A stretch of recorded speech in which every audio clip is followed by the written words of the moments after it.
This is a vlog about hacking, but the last thing I want to do is fuel the panic about hacking.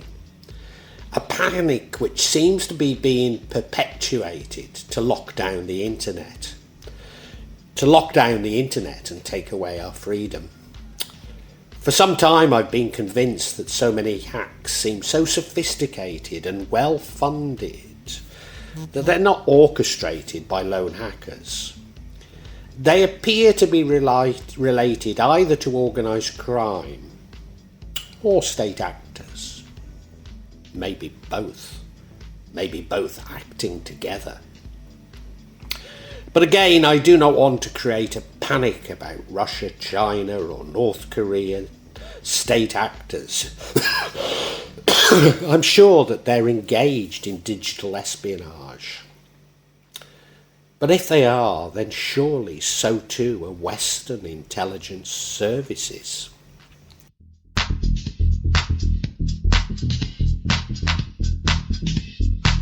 Having said that I believe most hacks to originate with either organised crime, state actors or both, my first story is one that is much less sophisticated. Anonymous is a decentralised international activist. They call themselves hacktivist movement. It's engaged in it has been engaged in various cyberattacks against several governments, government institutions and government agency, corporations, and it probably began with attacks on the Church of Scientology. Anonymous originated in 2003 on the imageboard 4chan. Anonymous members known as anons can sometimes be distinguished in public by their Guy Fawkes masks in the style portrayed by the ceremonial magician Alan Moore's graphic novel and the film Vendetta. Christopher Mark Doyen, aka Commander X, was one of the early anonymous hackers. He is wanted for selling LSD at a Grateful Dead concert, and he now lives in exile in Mexico. Beginning in January 2011, Anons took on a number of actions known initially as Operation Tunisia, in support of the Arab Spring movements, having actually been invited to help by activists in the Middle East. T-Flow created a script that Tunisians used to protect their web browsers from government surveillance, while fellow future Luxembourg member Hector Xavier Monsengur, alias Sabu, allegedly hacked servers from a London web-based hosting company to launch a DDoS attack on Tunisian government websites, taking them offline. Sabu also hacked the website of Prime Minister Mohamed Ghannouchi, replacing it with a message from Anonymous. Anons also helped Tunisian dissidents share videos online about the uprising. In Operation Egypt, Anons collaborated with the activist group Telecomics to help dissidents access government-censored websites. Sabu and Topiary went on to participate in attacks on government websites in Bahrain, Egypt, Libya, Jordan and Zimbabwe. Since 2013, Saudi Arabian hacktivists have been targeting government websites, protesting the actions of the regime. An offshoot of Anonymous, self-described as Ghost Security or GhostSec, started targeting Islamic State-affiliated websites and social media handles. In November 2015, Anonymous announced a major sustained operation against ISIS, following the November 2015 attack on Paris. When the Occupy Wall Street protests began in New York City in September 2011, Anons helped spread the movement to other cities. In October, Anons attacked the website of the New York Stock Exchange. Anons also helped to organise an Occupy protest outside the London Stock Exchange on the 1st of May 2012. Anonymous launched cyber operations against the Russian Federation in retaliation for the invasion of Ukraine, ordered by the Russian President Vladimir Putin. The group later temporarily disabled websites such as RT.com and the website of the Defence Ministry, along with other state-owned websites. Although, of course, I personally can no longer access RT.com because it's been banned from this platform, even though I thought it offered a somewhat balanced view of what's happening in the world. Anonymous also hacked into Russian TV channels and played Ukrainian music through them and showed uncensored news and events in Ukraine. Now, whilst I have no doubt that early activity by Anonymous was indeed orchestrated by decentralised activists, I have to say that I'm suspicious that later campaigns could be Western security services masquerading as Anonymous, as certainly their popularity appears to be waning due to the diversity of their alleged activities.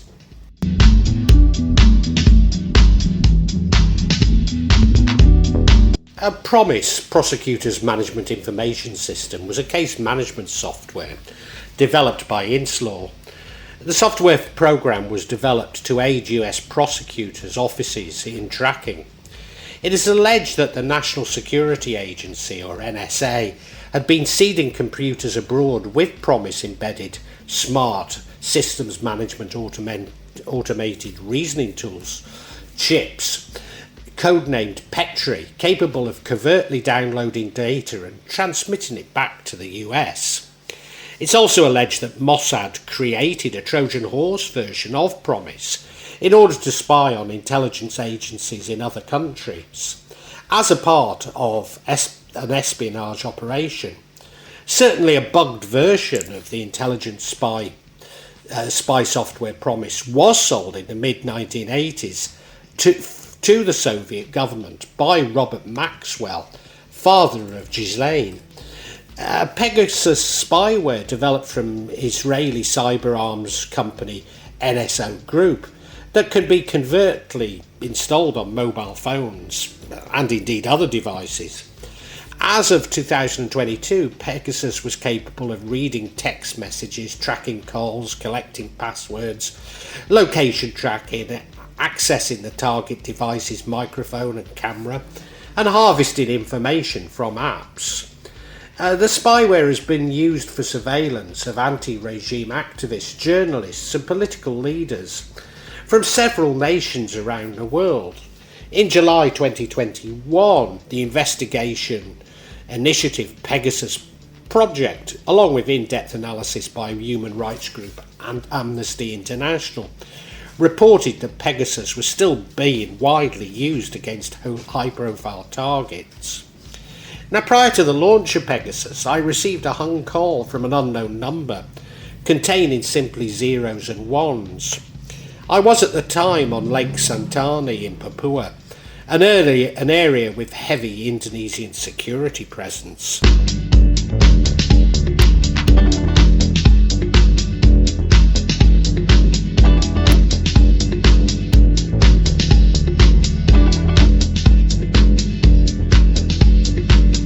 SolarWinds, a Texas-based developer of network monitoring software to the US federal government. In November 2019, the Mandiant security company warned SolarWinds that their FTP server was not secure, warning that any hacker could upload malicious files that could be distributed to SolarWinds customers. Moreover, SolarWinds' Microsoft Office 365 account had been compromised, with the attackers able to access emails and possibly other documents. What SolarWinds were not told was that this had allowed hackers to access Mandiant's own systems.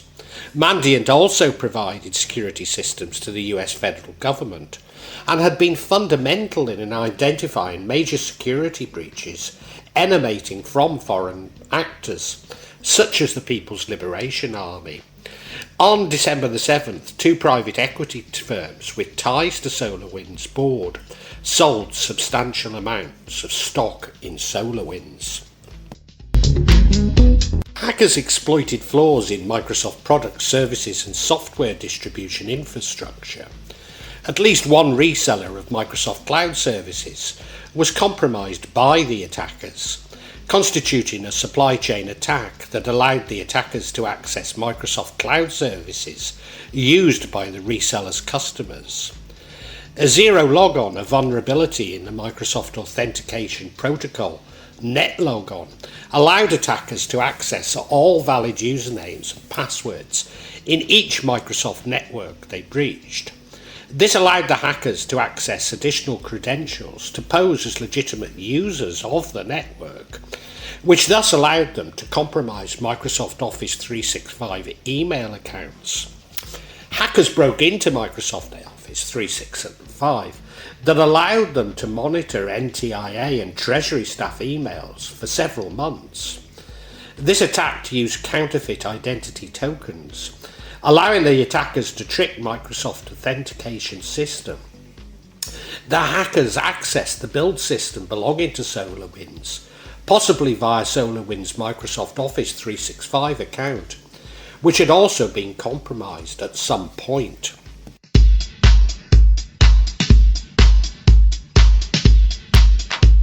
In the build system, the attackers surreptitiously modified software updates provided by SolarWinds to two users of its network monitoring Orion. The malware started to contact command and control servers in April 2020, initially from North America and Europe, and subsequently from elsewhere.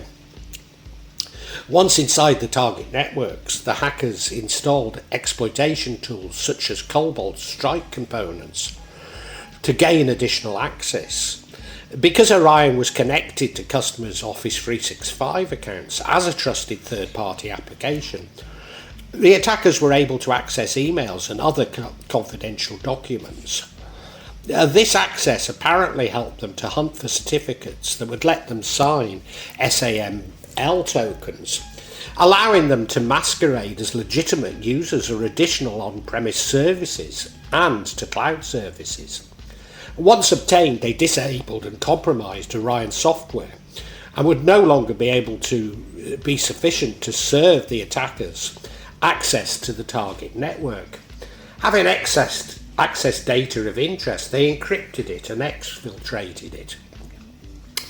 By using command and control IP addresses based in the US, and because much of the malware involved was new, the attackers were able to evade detection by the Department of Homeland Security.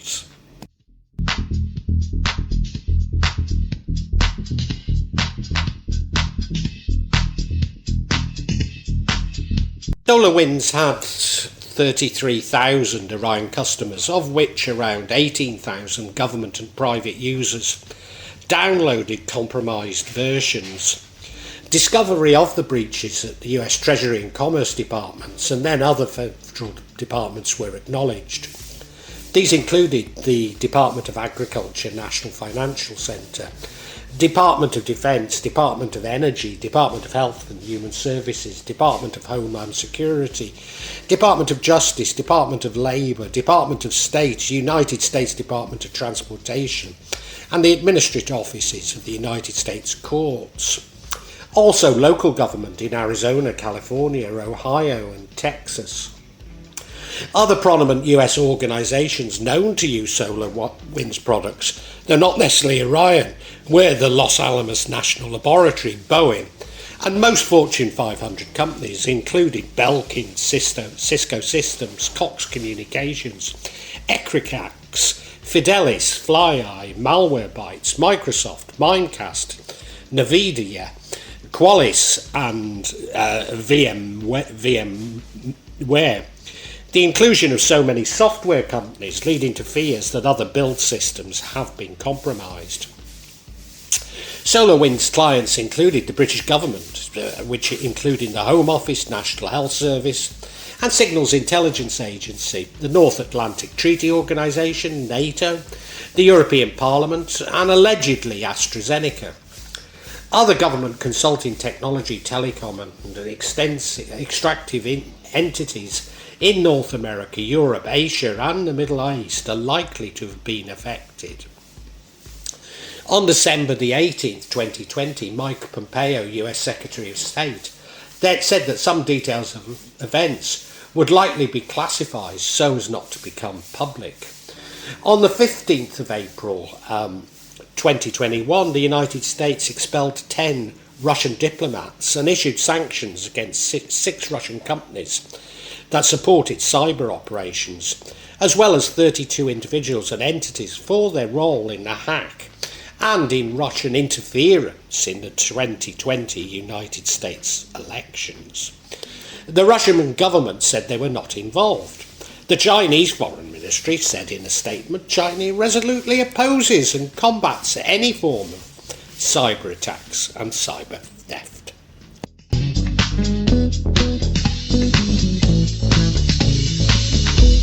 All companies are collecting personal data from you, often without your express or certainly informed permission, or at least you having been aware of giving your express permission. News corporations no longer make money from news but selling your personal data. Indeed, news sites are amongst the most invasive in collecting your personal data. The actual data collected under Microsoft's basis option is that every event generated includes common data, which collects device data.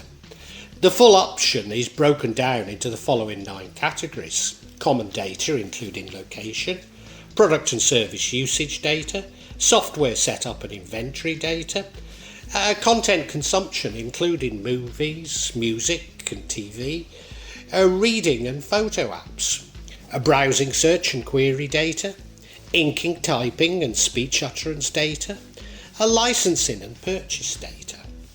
I don't know about you, but I've become increasingly concerned about the performance of Microsoft on one of my older laptops. It seems to be designed to force users to upgrade their Microsoft's products, or even their old laptops, especially Microsoft's leased services. But I don't want to single Microsoft out. All companies are engaged in this sort of data collection, especially Google. Google collects payment information, purchase history, customer support data, product interaction, location information, contact info including physical addresses, email and name, emails and text messages, audio data, user content including photos or videos, audio data, customer support details, search history, browsing history, user identifiers, user ID and device ID, user data, product interaction and advertising data, diagnostic, crash and performance data. Google makes its money through selling advertising. The more targeted an ad is to you and your interests. These include location information, search history, audio data, and browsing history. Indeed, Google's data collection appears to have been the template for a range of tools sponsored by governments, allegedly to protect us from a health crisis. I don't know about you, but I never recall giving my informed consent, let alone voting for such developments.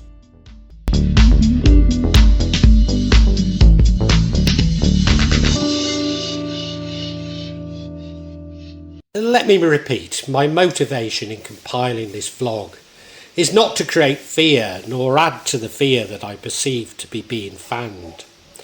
For me, it's about secrecy and power.